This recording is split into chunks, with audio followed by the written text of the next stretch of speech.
Vadodara live 24/7 માં આપનું સ્વાગત છે। વડોદરાના ગોત્રીમાં એમજીવીસીએલની ડીપી ધરાશાયી, 2 લોકો ઈજાગ્રસ્ત, માર્ગ પર ચક્કાજામ થયો। વડોદરાના ગોત્રી વિસ્તારમાં આજે એક મોટી દુર્ઘટના સર્જાઈ હતી। ગોત્રી પોલીસ સ્ટેશનથી બંસલ મોલ તરફ જતા માર્ગ પર લાભ આઇકોન ઇમારતની સામે અચાનક જ એમજીવીસીએલ મધ્ય ગુજરાત વીજ કંપની લિમિટેડની ભારેખમ વીજ ડીપી રોડ પર ધરાશાયી થઈ ગઈ હતી। આ અણધારી ઘટનાને પગલે ત્યાંથી પસાર થઈ રહેલા 2 નિર્દોષ નાગરિકો તેની ઝપેટમાં આવી જતા ગંભીર રીતે ઈજાગ્રસ્ત થયા હતા।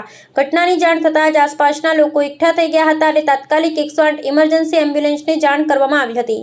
108ની ટીમ દ્વારા બંને ઘાયલોને તાબડતોબ સારવાર અર્થે હોસ્પિટલ ખસેડવામાં આવ્યા હતા। ઘટનાની ગંભીરતાને જોતા ફાયર બ્રિગેડની ટીમ અને એમ્બ્યુલન્સ પણ ઘટના સ્થળે દોડી આવી હતી। પરચક માર્ગ પર વીજ ડીપી પડવાને કારણે વાહન વ્યવહાર સંપૂર્ણ ખોરવાઈ ગયો હતો અને રસ્તા પર વાહનોની લાંબી કતારો સાથે ભારે ચક્કાજામના દ્રશ્યો સર્જાયા હતા। સ્થાનિક પોલીસ અને વીજ કંપનીના અધિકારીઓએ આવીને પરિસ્થિતિ થાળે પાડવાની કામગીરી હાથ ધરી છે।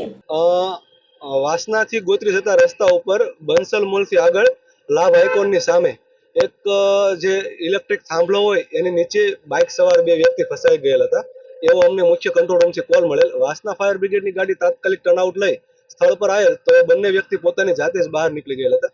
108 મારફતે બંને જે ફસાયેલા વ્યક્તિને હોસ્પિટલ પહોંચાડેલ છે।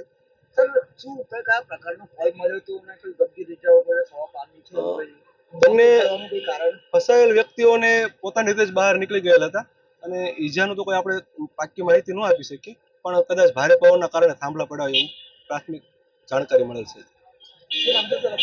સબ ઓફિસર સુરેશ વાઘેલા, વાસના ફાયર સ્ટેશન।